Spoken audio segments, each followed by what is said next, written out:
4-এর যে অঙ্কটা রয়েছে সেটাতে বলা রয়েছে সংখ্যা রেখায় √5 স্থাপন করি।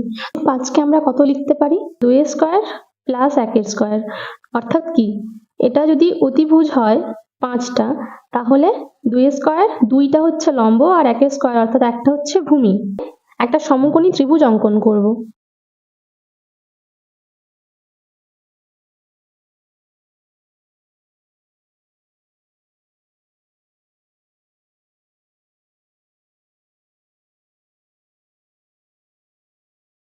এটা হলো অতিভুজ।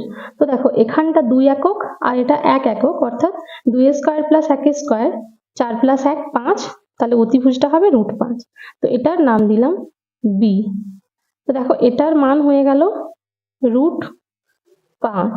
এবার এই √5কে সংখ্যা রেখায় স্থাপন করতে চাইলে আমাদের কম্পাসে করে